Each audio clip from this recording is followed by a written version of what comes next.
Hello, everyone. Welcome back to our webinar series, Embracing Change.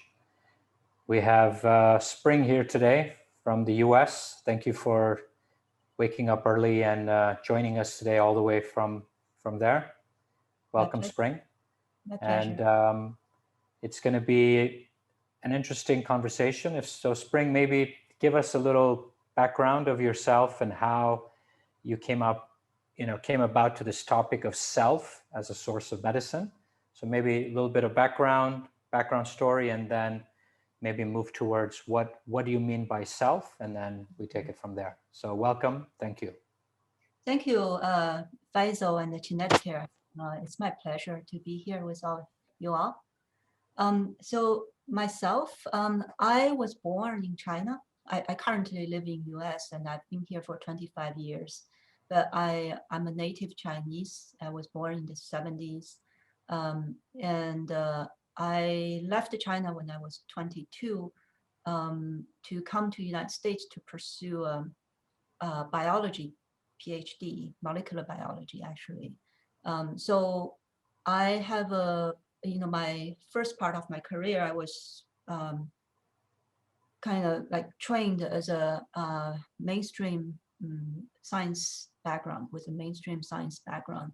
So after that, I worked for the pharmaceutical company Merck as a biomedical researcher on a variety of projects, including cancer and osteoporosis. My main expertise is data analysis, large-scale data analysis for the experimental team. So that was the half of my background is Western science and the Western approach to medicine. So then about 12 years ago, I had a dramatic shift. You know how people, it's a little bit early for midlife crisis. It's not really a crisis, but it's really kind of like someone hit me on the head. That kind of event happened. Faisal, you probably have one. You know what I'm talking about. My head is full of bumps, so don't go there. Don't go there. Not much. not much head left. Go ahead, Spring. Yeah. So I had a dramatic awakening at the late 30s, and I suddenly it felt like I wake up from a dream, and all the things I was pursuing, spent my first part of my life pursuing, suddenly was not interesting to me anymore. And it's like, boom, my life turned 180 degrees. And I became, I traveled to Tibet. And one of those events includes, I went to Tibet. Oh, wow. And yeah, and to a very remote area that one can only walk there on foot. There's no modern transportation to take you there. So, but being there take me to another timeline, to a different timeline of life, and and I feel like I was being extracted from the dream of I was previously caught in, and it was there I felt like I connected with my ancestral lineage. The part of me that connected with my ancestral lineage was literally like it has been sleeping for 30-some years, and it was awakened.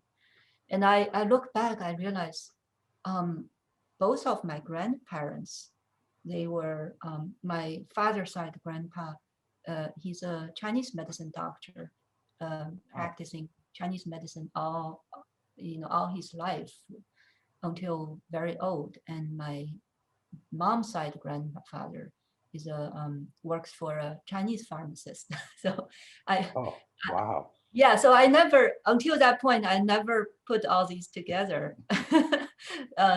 Because when I was growing up in China, Chinese medicine was really pushed aside as not illegal, but not illegitimate, not legit. Wow. Yeah, Okay. yeah. It's much different now, but I was growing up with the mindset that Chinese medicine is not scientific, It's Wow. there's a lot of Okay. superstitious, and it's really kind of crap. Okay. It's still in China. There's still some of that minds. There are actually quite of a variety of a spectrum of viewpoints to Chinese medicine. But in 12 years ago, I connected with my ancestral lineage, and I decided to dive back into Chinese medicine and look at. It's basically it's like the mind switched 180 degrees. So I had been looking at health and the human body from Western medicine side, and then I shifted and started look at from the Eastern, ancient Eastern wisdom tradition. So that's my second half of my the second chapter of my career. I studied the Chinese medicine, acupuncture, and practiced Taoist cultivation, and then I practiced Chinese medicine in Seattle here. But then also my career didn't end here. I thought I want to pick up, I want to honor my grandparents and honor the medicine that's being endowed me in my body.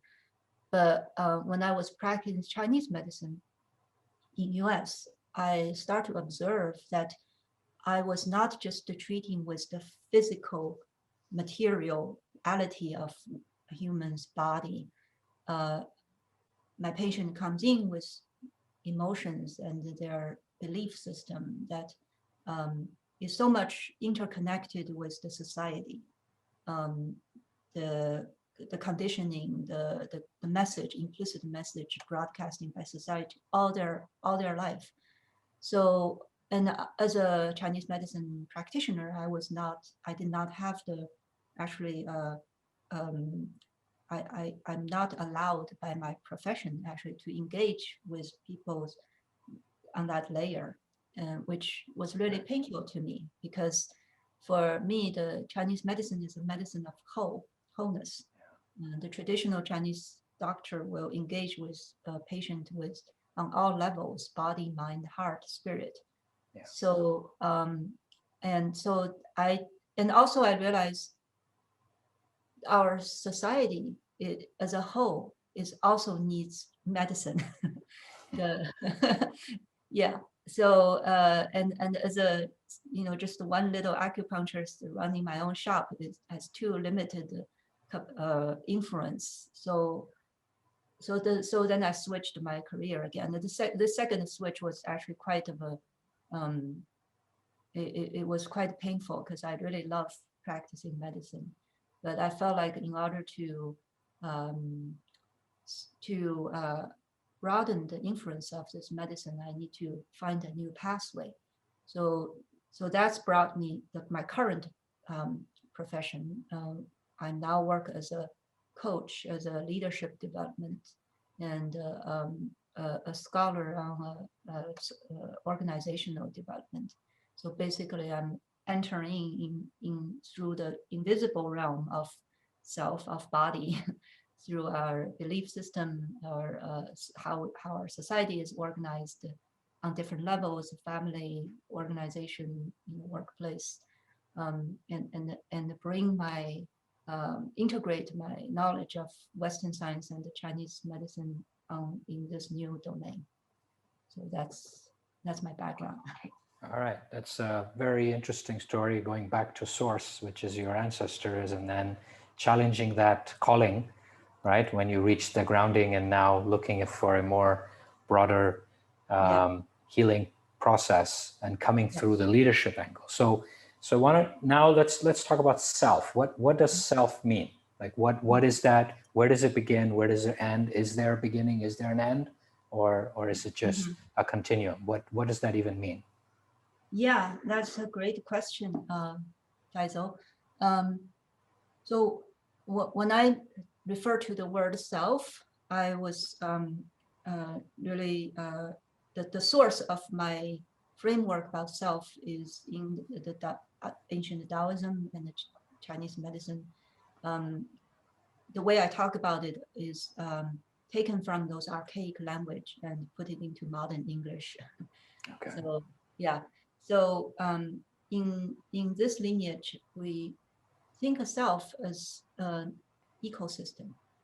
Okay. So just like when we look outside, we have the living system of a forest, a body of water, and the large ecosystem outside supporting the human living. Same thing, that the same ingredient or energetic component also form what we call self internally.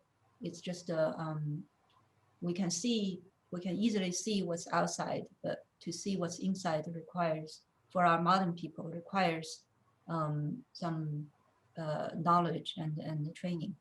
Yeah. So it's very interesting you ask whether does it end, where does it begin?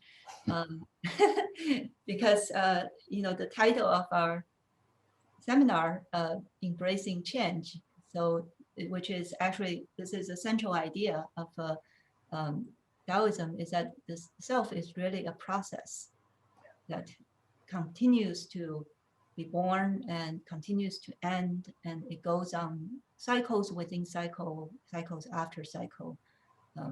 Just like time, we have a cycle of a daily cycle, we have a monthly cycle, we have a yearly cycle, we have every hour is a cycle. So self is also formed by these different rings of cycles. So I would like to introduce the most, maybe the simplest framework of self today. Okay. And we'll do a little bit exercise, kind of to feel that in the embodied level, and then we can talk more about Okay. that. Sounds good. Sounds good. I hope everybody's ready. So do they need to, can they sit? Do they need to stand? Spring? What? Yeah, I will lead people through that. For Okay. now, let me just describe a little bit this process. Okay. So this is I don't know if audience are familiar with this process, this practice called Qigong. Qi means the life energy, and Gong means practice. So Qigong means the practice of life energy. It's the equivalent of yoga. It's a psychosomatic way of regulating one's self energy, and also regulating with the body and the environment. So it's a very ancient form of practice. So I will lead people through. Basically, we are going to connect. We talked about the self as an ecosystem, right? So the most simple component of an ecosystem, when we look outside, there's the earth beneath our foot, and there's the wide open sky, air above us. And most of our human activity happen in between the sky and the earth. So similarly, inside of ourself, the self we talk about also can be seen with a component of earth self, that's more concrete and dense, and a sky self that is more ethereal or more light, more subtle. And the self we usually operate in, the self we know, is being held between these two layers. So we're gonna do an exercise to feel these different, this is just the one way to feel these different three layers.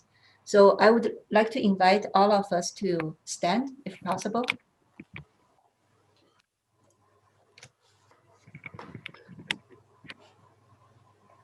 Okay. All right. Okay, so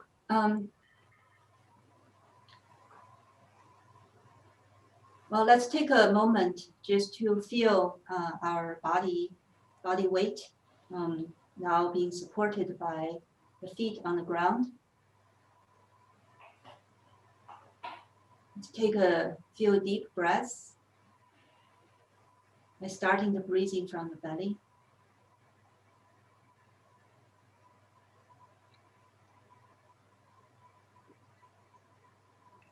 And as we breathe out, let's imagine that we're relaxing deeper and giving more of our body weight to the support of the ground.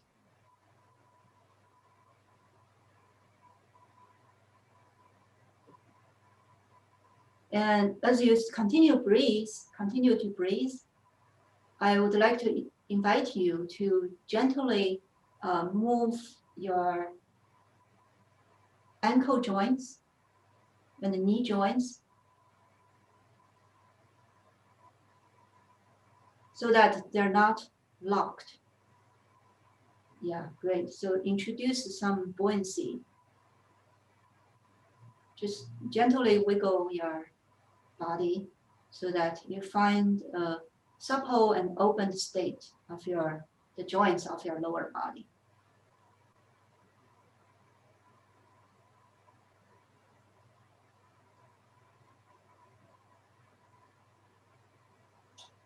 As you find those supple and the open state of the joints of your lower body, meanwhile, I'm going to invite you to imagine that your tailbone, as if there's a little weight hanging from your tailbone. So your tailbone is dropped slightly towards the ground. And that gives you a gentle sense of lengthening of your spinal cord. So it's almost as if like someone is gently tucking the bottom of your tailbone and also gently pulling upward of the top of your spinal cord so that your spinal cord is gently lengthened and finding more space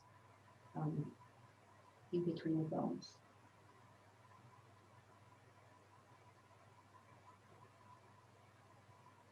So if we imagine our body as a unit of a living being, this unit of living being can be connected with the larger system of living system around us,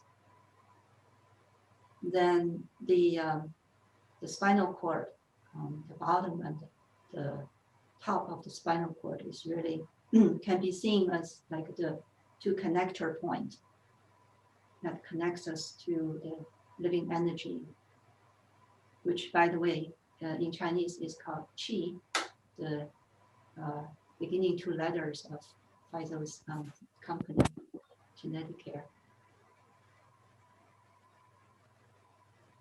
So in this position, we're ready to connect. First, I'm going to invite you to imagine yourself as a being connected with your family system. So imagine the relationships that you formed within your family that has supported you and nurtured you. And I'd like to invite you to put the awareness of yourself as a living being connected with your family at the bottom part of the lower part of your body, like from the waist down, this area, and inviting you to activate your awareness of all the relationships you formed within your family system.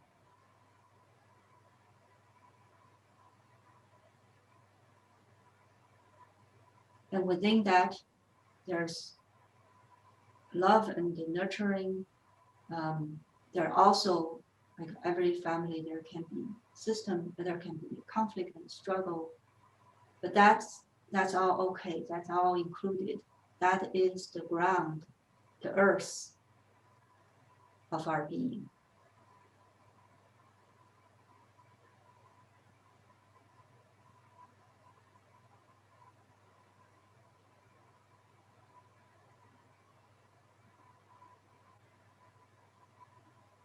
So as now you're imagining your lower part of your body immersed in this ground of being formed by your relationship with your family system.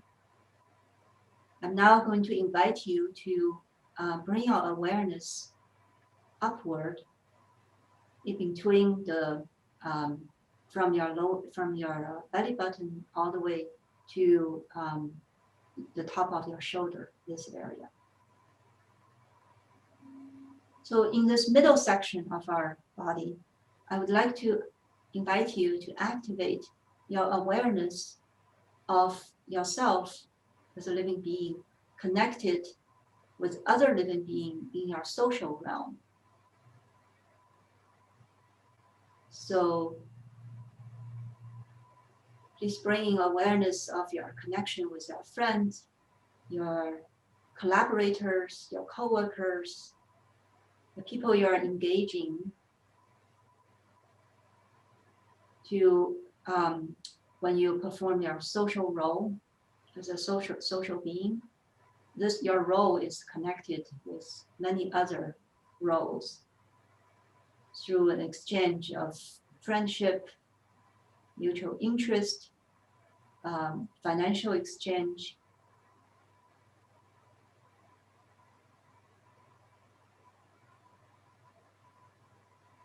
To feel your state of being in that middle realm.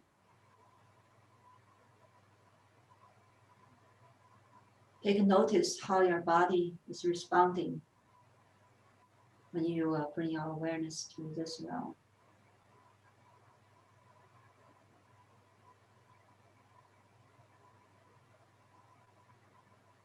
Notice how your heart is feeling when you place yourself in this ocean of relations.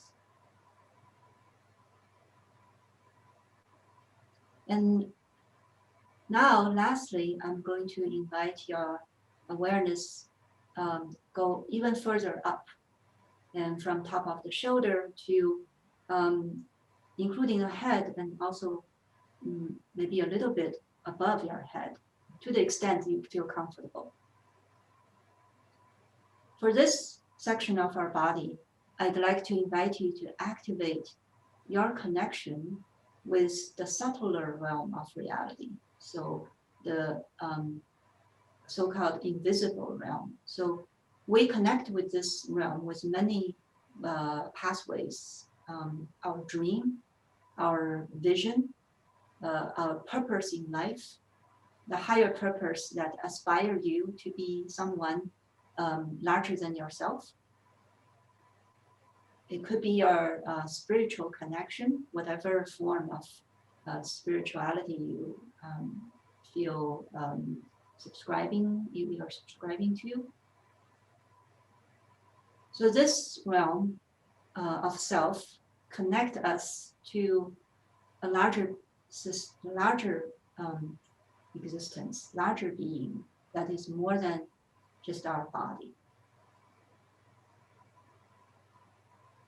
It connects us to the infinite.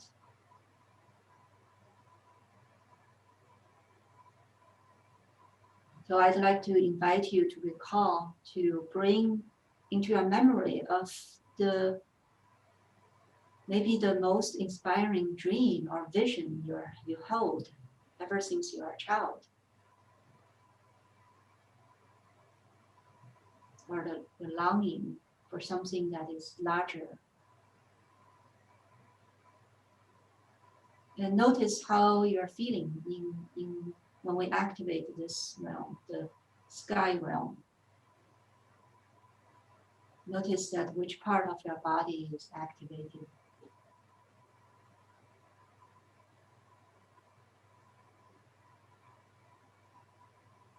So right now, it's almost like we're imagining ourselves as a big tree, right? Our feet, our legs is the tree root, deeply and strongly immersed in the ground of being, composed of our family, our ancestry that bring us into a living form, standing here at this moment. And this tree has wide branches that are reaching as far as possible through our dreams, our aspiration, our longing, our spiritual connection. And in between the branch and the root is a strong, strong trunk that connects the upper and the lower realm. So now I'm going to introduce a movement. You may want to, if your eyes is closed right now, you may want to open it so you can see how I'm moving. So from this, as we hold all these relationships that formed ourselves, first, let's turn our awareness downward and connect with the finger, the tip of our finger, with our awareness to connect with the root underneath our foot, as if we're connecting with the tree root. And then from there, let's feel our arms as if being supported by the energy from the ground, energy of the earth, that we are reaching like the branches of a tree, reaching as high as possible. Our awareness can fly away from the tip of our finger to the highest possible potential. And then let's feel the gentle falling of our energy through our fingers. And let's bring it back into our body. Let this energy from the highest possible potential to rain down like waterfalls, flowing through our head, our throat, our heart, the middle of our body, into our gut, the belly, through the pelvis and into the legs and into the foot, and return it back to the ground. And then we come back to neutral.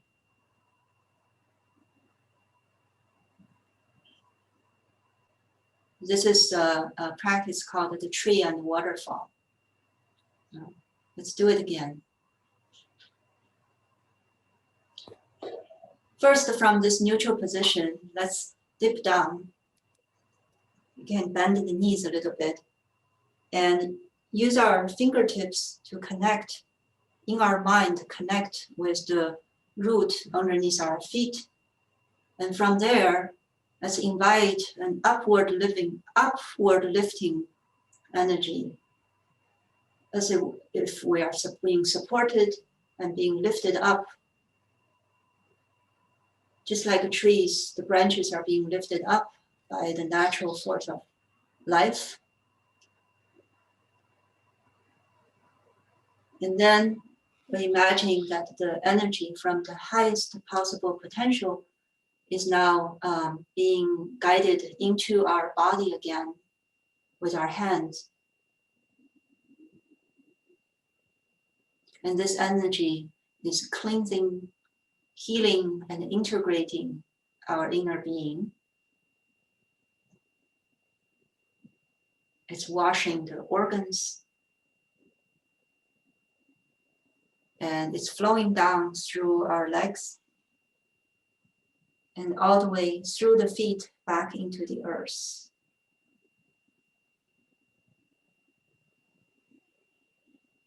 And then we come back to neutral. And I'm going to invite you to do one more time at your own pace and just explore with your own guidance.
Beautiful.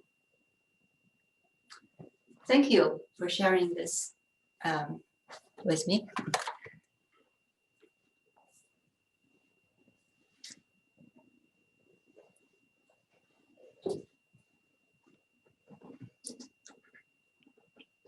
Yeah. I can't see other participants in the room. I'm wondering if other people have tried it and if they have any comments or experience to share. Yeah, we'd like to know what you felt and what energy moved through, and was there heaviness, was there lightness, was there an energy in your fingers? If people can share in the chat or in the Q&A. I can share, Spring, if you like, that Sure. as we moved and started the process, I felt a heaviness on the lower part of the body. You know, when you talked about, I guess, the ancestral, the family, you know, obviously all of us come from an Asian culture where there's a lot of obligation, right? And maybe that's some of it. I don't know. I'm just wondering. So here we have somebody saying peace, tranquil, calm, Zen. So, Great. And I enjoyed exploring the 3 realms through the body. How is this linked to the chakras? So we have a question. Yeah, we can get back to that question. I'd like to hear you finish your. So I felt the heaviness underneath. In the middle, it was calming, but just not too much. But when we went to shoulder and above, and when you asked what is the feeling, I could feel a lightness in the center of the chest, right? And then when we did the exercise, you could feel the energy between the fingers right outside the hands as we moved down and went up and then moved through. So what does that, I mean, what does that mean, or what does that signify? Great. Maybe you can share. Yeah, I would love to. So, you know, depending on the culture, I guess, we're from, we can, you know, we are born into our family, and we rely on our family to, at the early part of our childhood, to live, to be taken care of. So it's especially also, you know, with the strong orientation towards family in our Asian culture. At a certain part of our life, we can be oriented towards linking self as, you know, linking self as part of the family. And that grounding, that weight can be really heavy, because we're day in and day out conditioned to think that we are part of the family, and we certainly is, and that, you know, family is one important, but that's not all of us. we are also connected through non-familial connection with a much wider, infinite realm of possibilities through this upper part of our self, through, you know, wherever our dream takes us, that's where the self is connected. And it's through, and that energy, that sky self energy, you felt it, a lightness of in the heart. It often comes through us, through the heart. It is through, you know, whatever that dream and the purpose and the vision that aspires needs to touch, move our heart in order to have impact on ourselves. And it's through the heart, this energy actually can go back into our lower part of ourself, and actually can feed back into the ancestral lineage. So heart is really kind of like the central pivot of this whole system. And I'm seeing, you know, Feisal, the limited I see in you, that especially with the vision of genetic care, I feel like it's a great example of what we're talking about here. That you know, that your body and I don't know, maybe some, you know, influence from the family has lead to a health crisis. But through this crisis, you brought down a higher purpose to manifest in the middle realm, so that you can share your dream to fulfill many other people, to serve many other people. And that ultimately, if you bring a conscious awareness, actually can feed back into your family connection, family ancestry. So basically, we can do ancestral healing inside this body. Yeah. Okay, yeah, because when we did a review with the Taoist master in Shanghai, he was saying that when we're moving the energy up and down, right, there was a blockage in between. Between the two, the ancestral and the now, there was a block. So maybe that's where the heaviness and the lightness is coming in. Yeah. So maybe that's what they talk through. So here we've got somebody saying strong heat in mid-body, cool hands and fingers when in the air, some difficulty concentrating. And then I realized that my family is in my life for me to learn something, and so are all relationships, as I would talk to myself kind of and potentially overcome old patterns. And then my vision is connected with this job to letting go and freeing up. There's no distinction between the different fields. The more I do this, interesting. Thank you for this exercise. Great. So maybe I can talk about a few things that come up for me as I was reading through these comments. Yes. Yeah. So first, Fionn's question, how is this linked to the chakra? They're very connected. It's just, I think they're talking about the same energetic system. It's just one is from Indian one is from the Taoist Chinese origin. Yeah. And one thing I would like to emphasize is that it's the energetic pathway is a cyclic pathway. So there's a upward moving energy that travels along the spinal cord. And then it's in Chinese system, we call it the governing channel. So opening up the upward energy gave us a self authority, a self agency. That's why we call it governing channel. That prop us up. You know, it gave us a upward sense in ourselves that distinct ourselves from the familial pool, the ground of being that bound us there. Meanwhile, the energy travel to the top of the head, and also it needs to come down from the front part, the midline, to coming down. And that energy, we call it the conception channel. With conception, literally means we're conceived, right? So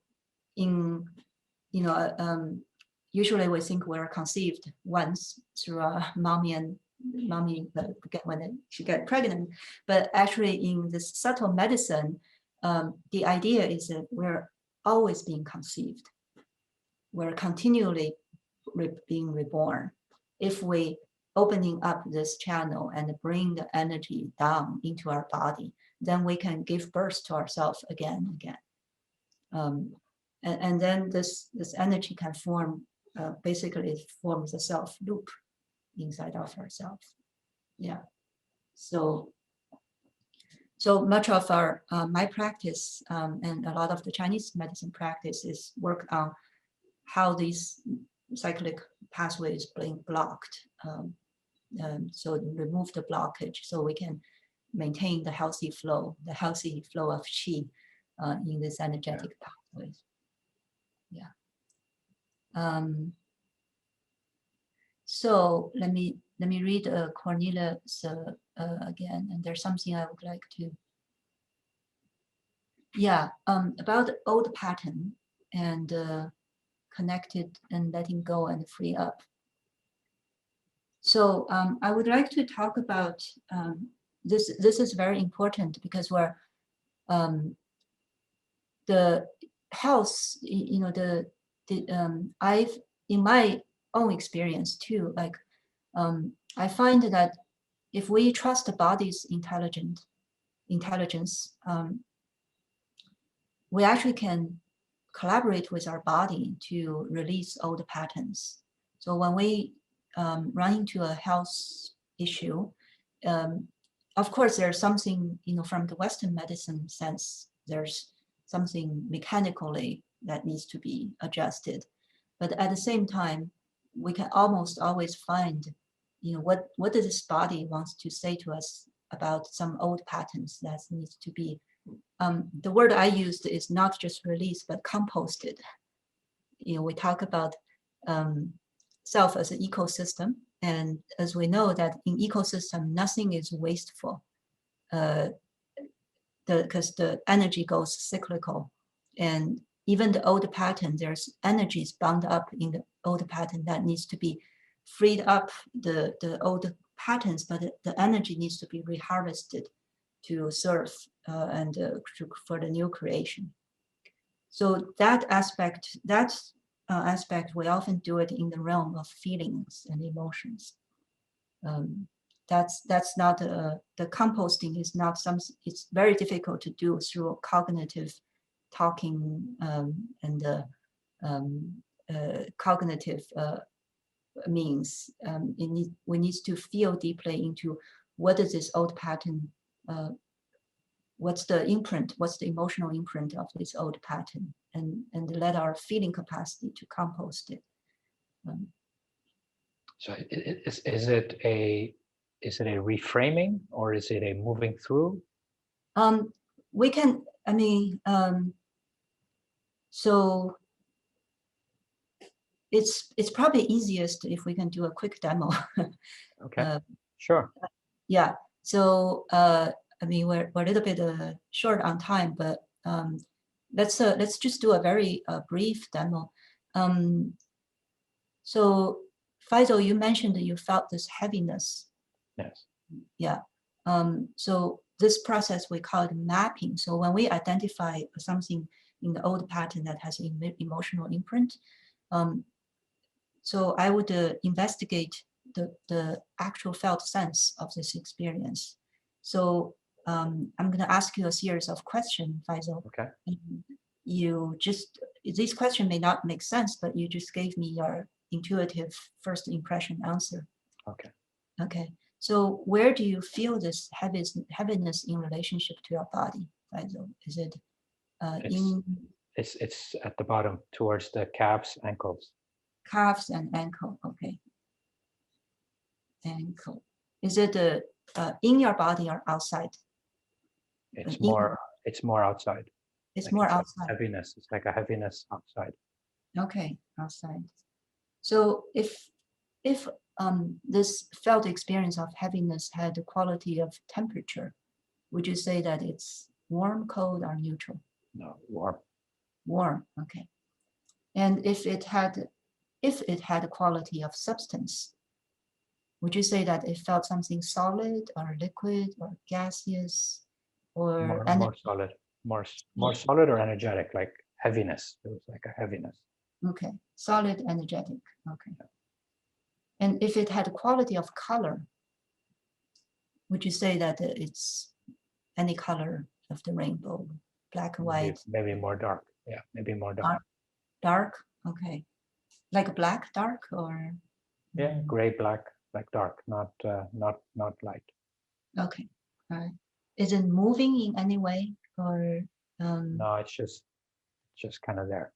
Kind of there. Okay. Does it have any quality of sound? If you listen, do you hear any? No, just silence. Just still. Yeah. Still. Okay. All right. And now I'm gonna invite you to explore if this part of you could express itself in words. How would it say? How would it express it in some way, like I am, or I want, or what statement you'd like to make? I don't know, I think I feel a heaviness that's pulling. That is pulling. Okay, so there's a downward. Yes. There's a pulling down. Okay.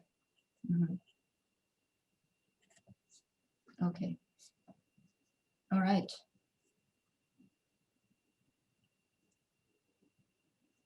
Okay. So so we we have generated a sensory map for this experience, and now we're going to interact with this map. Okay, and see. So we believe that every part, this is a part of you that has taken on this form to tell you something about you and the relationship of you and something in your environment. But this is not the only form it can take. This is the thing I want to invite this part of you to consider, is that it may have other forms that it can explore. And I would like to assure this part that it has served you a purpose in this form. No matter, how you think about it, it has served an important purpose. So, and it can always come back to this form to fulfill its purpose. We're now just to simply explore what other possibilities there are. Okay, so if this part of you could vary its temperature, become warmer or colder or neutral, what feels better to you? Cooler. Cooler, okay. Yeah. Cooler than your body temperature, or? Yeah, maybe cooler, yeah. The And same or cooler, yeah. Okay. If this part of you could be warmer or colder, if this part of you could be heavier or lighter? Lighter. Lighter, okay. And now if it can choose, if it can vary its substance and choose between solid, liquid, gas, light, or energy, what substance would feel better? I think lighter energy. Lighter energy, okay. Now, in becoming this lighter energy and in becoming this cooler, if this part of you could choose a different color or stay the same color, what feels better? More moving towards the lighter colors, not the darker. So whether it's white or more brighter color. More brighter color. Is it white or pink or blue or yellow? More white. White, okay. All right. Now, if this part of you now has changed these properties, if it can choose to locate itself anywhere, either in or around you, you can move it up and down, you can move it in and out. Let me know what feels best.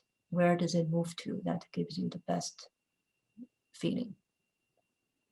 Upwards, I would say upwards. To which location? Towards the middle body, I would say. Middle body, like a waist. Yeah. Waist? Yeah, okay. Belly button area. Belly button, okay. How large of an area it likes to occupy there? When I say belly button all the way below the butt area, like that whole block. Okay, all right. And does it like to be still, or does it like to move in any way? No, still is fine. Still is good. And does it like to be, if you listen, does it like to have some sound? Do you hear sound? Same. Okay. And all right. Now in this state, if I can invite this part of you to express itself in terms of how it feels, and it can start a sentence saying, I feel, I am, or I want, what would it say? I feel light and energized.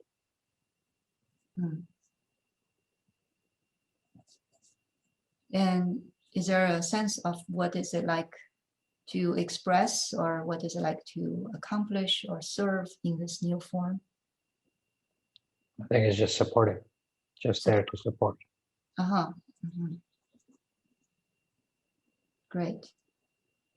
Is there anything else this part of you would like to say? No, I think it feels better in that space and in that form than before. Okay. Great. Great. So I did a quick demo. Thank you for coming with me on this ride.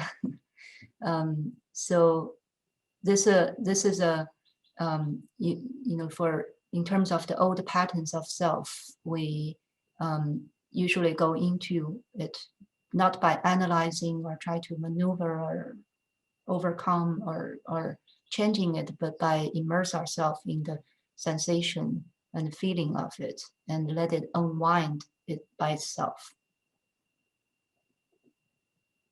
So you mean it already moved through just having that conversation? It moved itself and transformed itself from that heaviness pulling to a lighter. So it's actually, yeah. I wouldn't say it's completely transformed, but you now have the awareness of what other possibility it can serve. Okay. Yeah. So it's up to you to when you know you know this, of course there's a reason why you feel heavy behind this. Yes, of course. That requires deeper conversation about it, but you now have a new possibility. When you run into the same situation where this heaviness comes in, you can remind yourself that this may not only be meaning pulling you down. You can use it to serve you. Yeah. So it provides you another possibility, and it's up to you to create that, to manifest that possibility and to bring that into. Yeah. Yeah. Basically, you're changing the meaning you give to that feeling, to that energy, right? Yes. And you've just helped change that meaning, and automatically the response changes, and as a result, you transform that whole space. Okay. Right. Yeah. Totally. Changing of the meaning. But the changing of the meaning has to come from within, from deeper senses. It's not just a linguistic language. Yeah. Yeah. Mm-hmm. Yeah. Okay. If people have questions, please ask. Otherwise, Spring, we have another 7 minutes. Are there elements of self or medicine, self as medicine? That is the topic. Is there any other? I mean, we did the exercise. Is there other elements you'd like to share? Yeah, I would like to share that you know, in our today's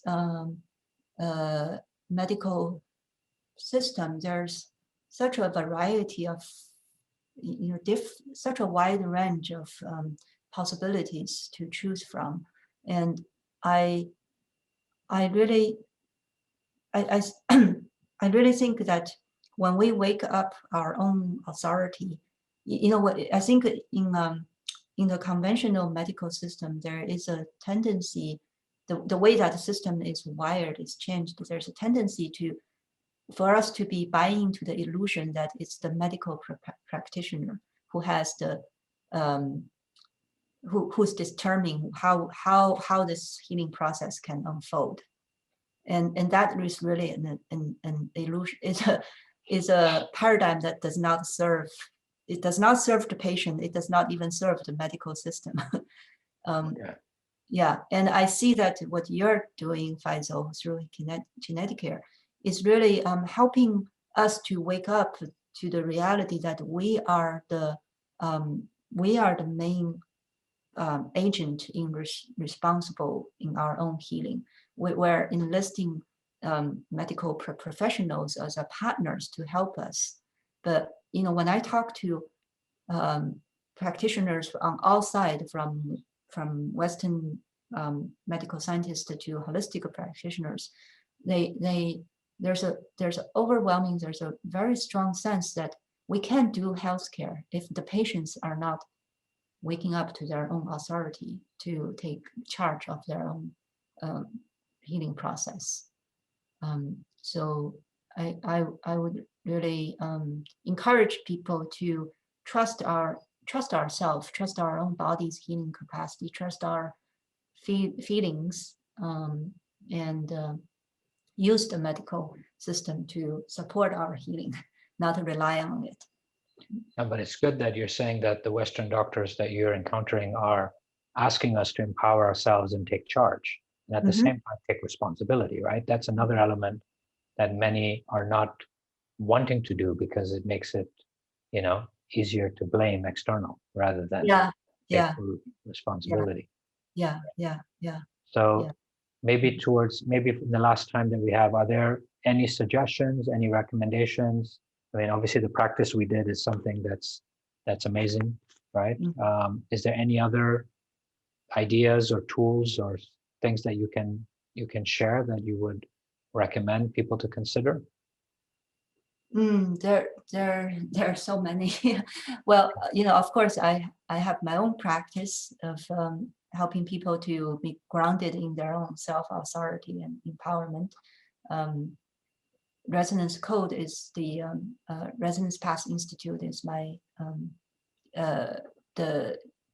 my company, and the exercise I just did with you is called the feeling work, which helps our emotional well-being. So basically, going back to this idea of self as an ecosystem. What's important for ecosystem? There's soil, there's water, there's living forms like trees and let's just use trees as an example of living, and there's sunshine. So similarly in ourselves, I see our our somatic ground ourselves in a somatic sense is to cultivate the richness of our soil, and paying attention to our feelings is like cleaning our water system. So let different feeling is very cleansing in all forms, even grief, anger, even sadness. These negative feelings, there actually has a health benefit too if we know how to be with them. And of course our knowledge, our cognitive ideas, these are it's like the trees that support the whole ecosystem. And finally, the sunshine is like this awareness that we're always whole. It's basically wholeness is everywhere and in every moment when we willing to turn to it. Wow. Okay. Can you just say the 4 parts? So there's the sunshine is the yeah. Can you just so first is the soil. It's ground our being in our felt sensation. Like when we do the exercise, we feel literally on our body, and then there's the water, which is paying attention to our feeling. Okay. So and not favoring certain set of feeling over another, but actually welcoming the feeling moves energy, including the anger, sadness, grief. These are important aspects of human experience that we need to find a way to be with in a healthy way. And then there's our cognitive ideas, the meanings we make, the senses we make of ourselves and the world around us. That's like the trees that support the ecosystem. And then finally, the awareness of sunshine is like the awareness of wholeness, that we're always whole. No matter what happens, there's always a part of us that remembers we're part of the wholeness. We are whole. Okay. Yeah. Okay. So when you say wholeness, it's also oneness, or wholeness as in just complete, or we are part of a larger. I think wholeness and oneness is emphasizing different parts of the same thing. Okay. We are one with the larger system. At the same time, we ourselves is a larger, is whole. Okay. Yeah. So it's like a hologram. It's like a holographic. At every level, there's wholeness. Yeah. Okay. Beautiful. Mm-hmm. All right. You want to say any closing remarks? I mean, that was amazing to remind us of all the elements. Maybe a few closing remarks before we say goodnight. I just want to say I'm very grateful, Faisal, for bringing me here. I really feel your generosity and your openness, and I really admire the work you're doing here at the Genetic. No, thank you for sharing. I mean, I hope that everybody could feel, as we did that exercise, could feel whatever sensation came up, whether it was the lower part, the middle part, or the upper, like I experienced. I'm sure everybody felt something or the other. But what I loved is that through that second exercise, we moved through, right, what I judged or I labeled as a heaviness, as a pull down, when actually there's also a grounding, right? And can be reframed into possibility, right? Into lightness and possibilities. I think that was a really beautiful way of expressing, right? And I, as part of our team now, Spring, it'll be beautiful to help others do these exercises one-on-one with you as we start to bring that into possibility. Thank you. I think it will be great to to be able to share that with everyone, and the simplicity of it, right? That's the beauty. It's the simplicity of, like you said, right? The body is, the self as the medicine of self and healing, right? That's going just back to the basics, right? Without making life complicated. Yes. Right. Right. Thank you very much. Thank you all. Thank you everyone for your time. Next week we're going to have Christine from Montreal, who's going to actually talk about the nonverbal communication and how that impacts relationships and our day-to-day activities. And after that, the week after, we're going to have Diana Chambers talk about the relationship with money and how that impacts us. All right. So thank you very much again, Spring. Thank you. Have a good day. I know it's your morning, early morning for you. I'm going to head to bed now. It's way past my bedtime. Okay. And thank you everyone for being flexible on timing, and see you next week at 7 o'clock Hong Kong time. Thank you. Bye-bye. Bye.